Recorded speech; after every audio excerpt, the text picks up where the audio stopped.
At the moment, I'm just walking a course that I'm playing a tournament at tomorrow. Nice. How's it looking? Yeah, it's pretty all right. It's a bit country style. Some bunkers. It's always fun walking courses as opposed to playing, but Yeah. because you see trouble that you don't normally see. Um, Right. but yeah, it's not that great. To be honest, it's a bit of a funky track. So is that something you like to do before a tournament? Not really. I'd much prefer to play, but this Yep. tournament's just a one-day event tomorrow. It's just kind of like a couple events I played last this week to Yep. get ready for the start of the season. Excellent. And how are you feeling for Yeah. the season? I'm pretty excited, to be honest. Playing some good golf. I was on You are. 59. Yeah, I was on 59 watch at my home club a couple of days ago. 11 birdies or 61. Whoa. Yeah, played So, well. Yeah. mate, thanks so much for joining me. Obviously, it's something very different than I'm hoping you've done before. Just a random guy on Instagram trying to build his brand to contact you and say, "Hey, I'd love to interview you." I've never done it before, so I really appreciate you taking the time, man. No worries. So, just as a bit of a background, your dad's American. Yeah, he's American. I From San Francisco. Yeah, nice. And your mum's Australian. Yeah, Aussie. Cool. And what do they both do? Both teachers by trade. They kind of, I mean, I was homeschooled originally. I got three brothers and a sister. So that's what kind of allowed us to travel back and forth between Sydney and San Francisco throughout our lives. So yeah, it's pretty cool. And how long? How often were you bouncing around?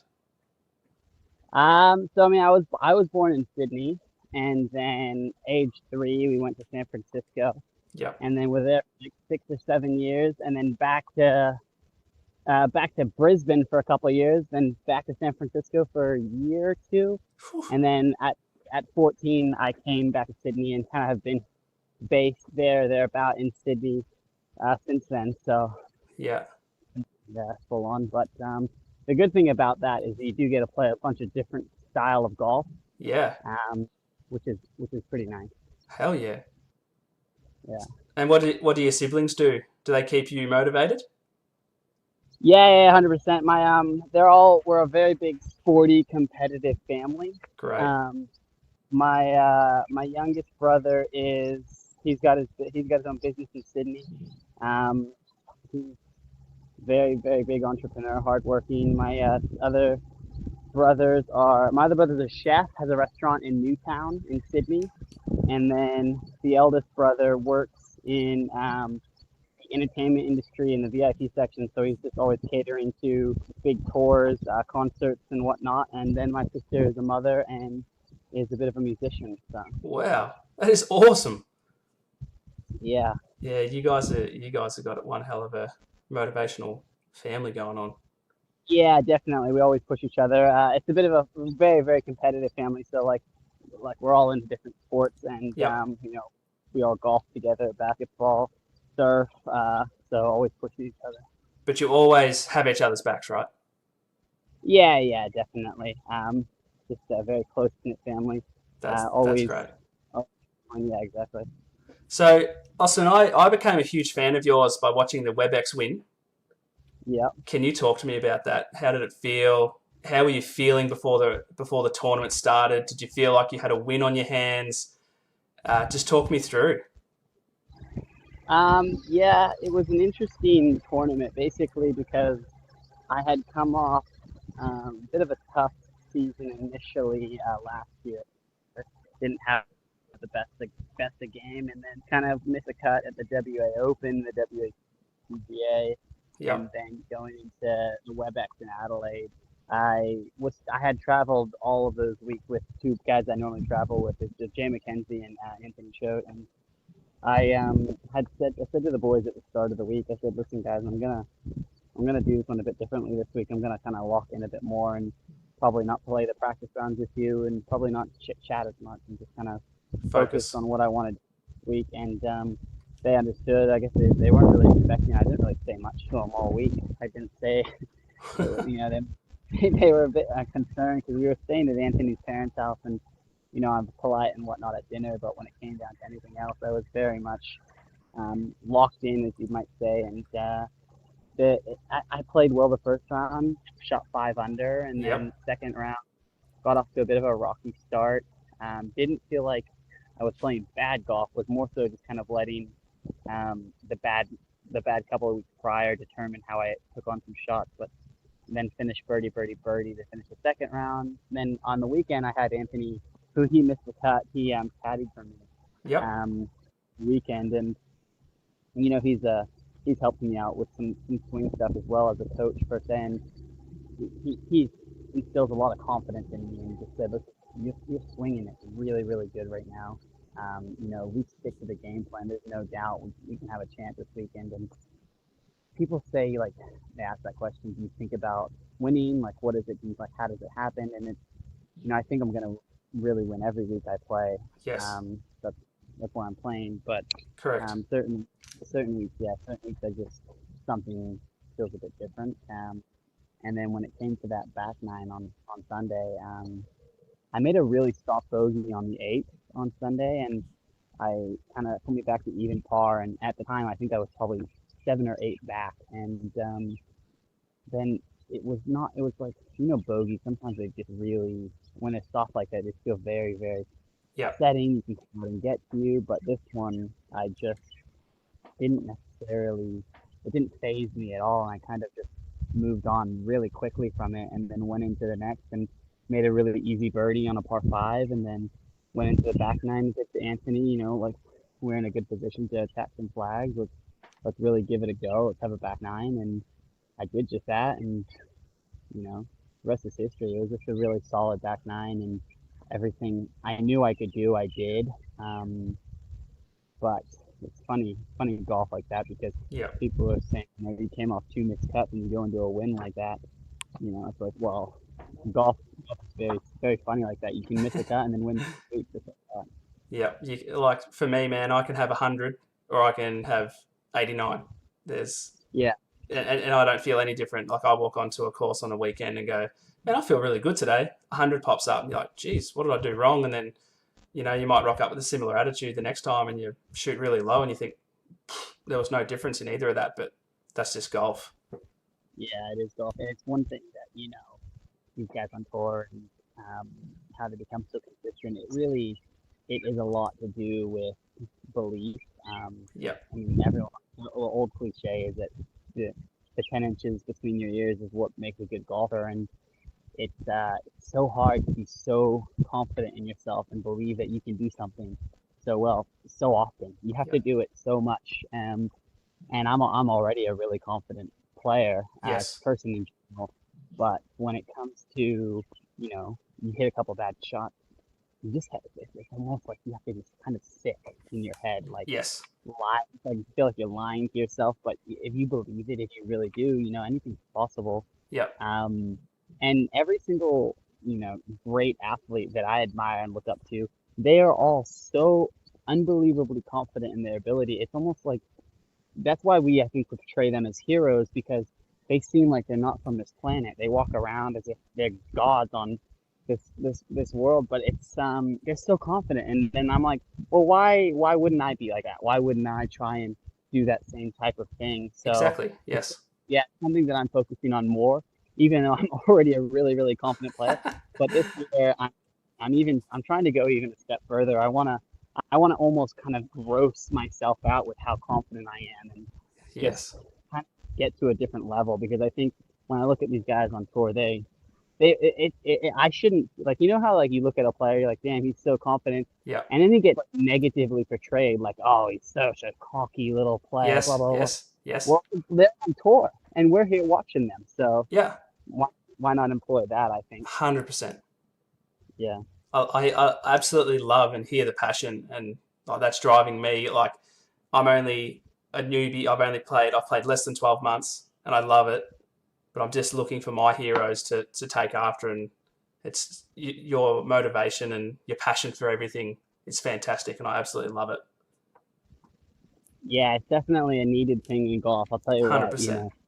I love when people talk their shot and then they go out and pull it off. That's Yeah. the type of thing that's cool. See, where I'm the exact opposite. I'll get up to a shot and I need to get this out, and I'll go, how am I going to fuck this up? Yeah, And I can hit really good shots. Like I played with a tour pro yesterday, Darren Bowman, if you know of him. Um, yeah, I played with him yesterday, and I hit some unbelievably incredible shots. But at the start, I was really nervous, obviously meeting a tour pro for the first time. And, he was great to take some time out of his week to spend, 3 hours, 4 hours on a golf course with me. I was really nervous, and I don't know, maybe I wanted to impress him a little bit. But once he took that out, he was like, no, there's no need to be nervous, man. Like, I'm just another human. I'm here just to play golf, same as you. It just let go, and I started to hit some really great shots. And he's like, there you go. Now you just got to believe in yourself and do that every single time. yeah. It's really well said. It really is a difference, and it's funny because you know tall poppy syndrome is a very very big thing in Australia and just kind of across the world. But I tell you what, there's nothing more destroying of someone's confidence than tall poppy syndrome, when others just want to cut people down. Yes. Yep. You know. So you said before that your mate was helping you with your swing. How much coaching or technique stuff do you work on? Very little. The stuff that I've had, I've had one coach that I worked with for about a year, and then this guy that, well, see now he's a player, Anthony Choate. He's a player, and the stuff that we talk about is it's so much more mental than it is anything else. He just, he'll take a look at the swing and he'll be like, if I'm in my head and I'm trying to tell him a shot that I don't like or something that I don't see that's nice, and what he wants me to do is says hit it harder, go harder, go harder. And then I'm like, why? And he's like, just hit it as hard as you can. And then afterwards he says, listen, you have an absolute tour swing. Your swing's unbelievably good. This is the type of swing that can make it on tour. There's nothing that I see wrong with it. You need to get out of your head and stop thinking that you swing it bad, because that's actually the biggest thing. And I was like, that's so annoying, because I want someone to just give me a fix and then I swing it like Tiger.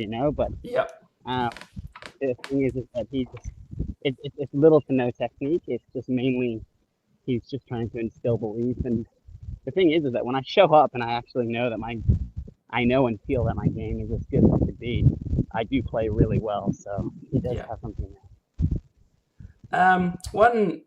One thing I did a little bit of research on, mate, was that you took some time out of the game to go and help with some humanitarian campaigns. Would you mind talking to me about that? Yeah, I did. I did a couple years, 2.5 years of volunteer work with the Drug Free World campaign, the Way to Happiness group, and just with the idea that I kind of like I played golf since I was really little, 8 years old, Yep. and just was fully dedicated to being a golfer. And then I turned pro when I was 21, and I had seen just kind of a lot of stuff throughout my travel that I thought didn't seem really too ethically appropriate in sports, and just kind of also going to some rural countries that I was like, damn, that's kind of rough. And I figured like I want to help and be able to contribute to some things that I've seen that weren't necessarily okay. And I made the decision to stop playing golf, and with the whole aim to just go and do full-time volunteer work. And the things that I was able to see and be a part of and help was something that I was really just happy to do. And it wasn't that I was sick of golf, it was just that I felt like I'm never really going to do anything else but golf.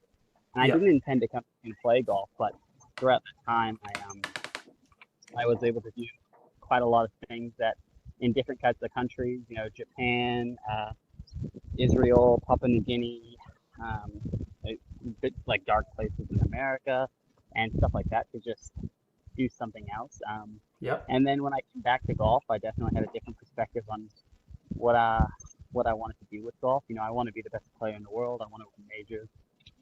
But it's not just because I want to do those things, because I want to be able to have that elevation to be able to contribute to different foundations and different parts of the world that I want to be able to help Yeah, with that level of where I could get to being the best golfer in the world.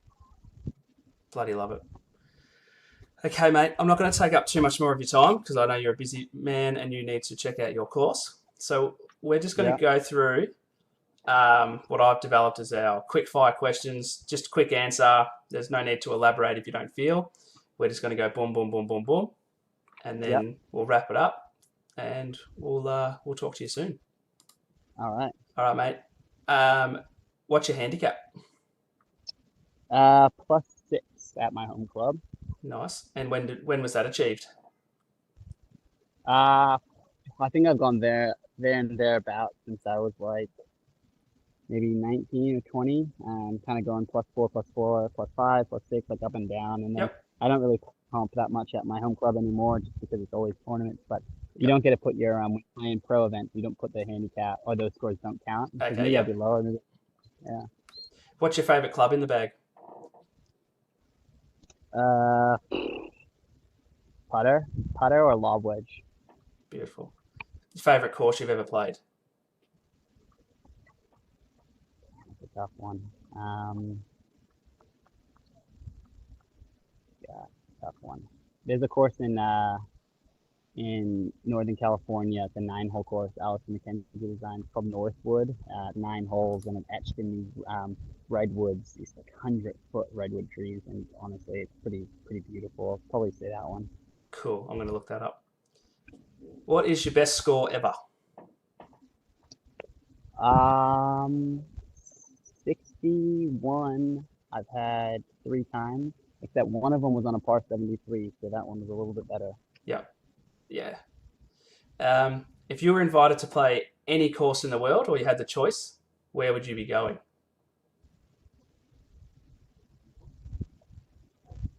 So I feel like you'd say Augusta to that, but then like there's certain courses out there that I probably don't even know about that are just it's like the private courses Yep. that I've heard about and come across are so unbelievable. But I'd say probably Augusta, because it just seems like one of the hardest ones to get on, and Yep. almost every other one you can probably figure out to get on. Yep. Who's your favourite pro? Golfer or just athlete in general? Athlete in general. Probably Roger Federer. Roger or Kobe. Kobe, Yep. I mean, they're both very different, but they're both very dominant. I mean, Kobe was just, man, he was that Mamba Yep. mentality attitude. He's something that, that I don't give a fuck about whatever Yep. anyone else thinks Yep. and just kind of job done. Like that type of attitude is just, it's something I think that a lot of people could implement in their lives, and they'd probably get a lot better at what they do. But then Roger Federer, just because like he was so elegant and so just talented and Yep. just kind of did it his own way. But here's the thing, like they're both so different. I don't know. I like both of them a lot. I like that. I like that a lot. I'm sure you're living it, but what would be your golf dream? My golf dream, walking down the 18th at the old course, Yeah. announcing me coming down with a 4-shot lead I on can the see it. 18th. Yeah, it's something that I would think would be pretty cool. Or walking up the 18th at Augusta, something like that. Yeah, I can see that. I like that. I've actually just watched some of the old replays of Jordan Spieth's my favourite player, and I've Yeah. watched the Open that he won on the old course, and how they make the actual winning videos of, like it's just about them and how they went for the whole week. It's like 40 minutes long, and just that last 5 minutes when he knows he's won and he's walking up that final stretch, that's kind of gives you the goosebumps. Yeah, it does. I go to sleep thinking about winning majors, and something that I watch those all the time. Yeah, I can't get enough of them at the minute. Yeah, it's awesome. Yeah. So I'm not entirely sure, how much money you guys make per year. But if I was to come to you and say, Austin, I've got $70,000 here for you this year. I want you to just play golf and do your thing, whether you start a business or a brand or you bring in some other people. All your job is to do is play golf. You don't have to play tournaments. You don't have to not play tournaments. You can do whatever you want, but you're going to get a guaranteed 70K. Would you take it? Probably not, because I mean, if you're gonna say like I can't play tournaments if I take that 70. No, you can play. You can play any tournament you like. I'm just giving you a guaranteed 70, and you just take it and do whatever you want. But no sponsorships, anything like that. Would you take it? At this point in time, yeah, I'd probably take it because like I'm not super hot on sponsorships. I mean, I'm not signed to anyone. I have been signed to other people in the past, and you're required to wear the logos. But Yep. I'd take it. And yeah, I mean, if I'm representing the brand that I like and the people that I'm working with are pretty cool, level-headed guys, then yeah, I'd probably do that. Yeah, and then you can just win anything you want from there. Yeah, exactly. And I would want the exchange to be, given back appropriately. Because if I'm getting flown that type of money, I want to make sure that the brand that I'm representing, I'm able to do interviews and explain them and who they are. And because, it's got to be a two-way flow. If I'm going to go off and take this money, I want to make sure that they get what they want from it as well. And it would be able to be in a way that we both are happy with it. I like that. That shows what type of man you are. That's awesome. Who has been your biggest influence? Biggest influence.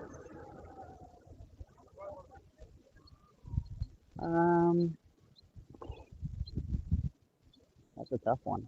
I don't know. I look up to a lot of people, golf wise,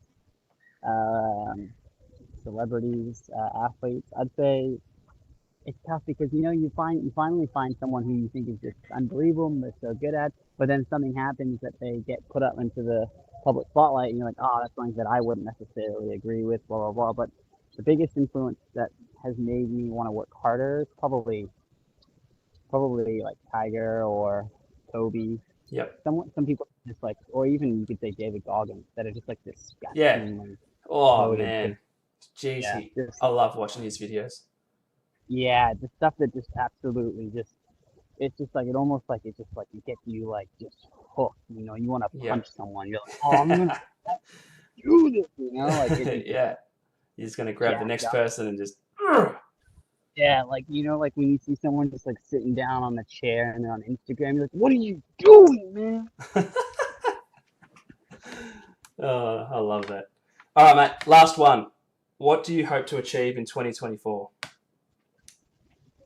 Having just gone over my my goals for 2024, I have a lot. I won't share them with you, all of them, just because some of them are just something.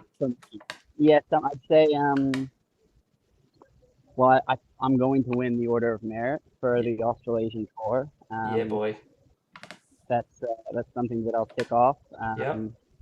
Secure status on one of the main tours, and ultimately have probably the most disciplined year I've had is my goal so far. I'm a pretty hard worker, and one thing that I seem to always come across with these guys who get really big is that they sacrifice so much, and I know that I could probably sacrifice a bit more with my work ethic and what I'm devoted to. So probably have the most disciplined year I've had, and really push as hard as I can to get to the top of the stage, because that's where I want to be. Good. I got no doubt you're going to get there, man. That's awesome.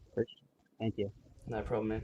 Hey, thanks so much for taking the time. It was great to meet you. Hopefully we keep in touch. And I'm going to be watching with a very close eye this year, Austin. We're looking forward to seeing what you do. Awesome. Thanks for having me. Yeah, keep an eye out. If we ever come across each other, come and say good day. Maybe we can play some holes sometime. Man, that is the dream right there. I'm going to take you up on that. I don't care where I have to get to see. Cool. All right, bro. Thank you for having me. No, thank you for the time, brother. I appreciate you. Thank you so much.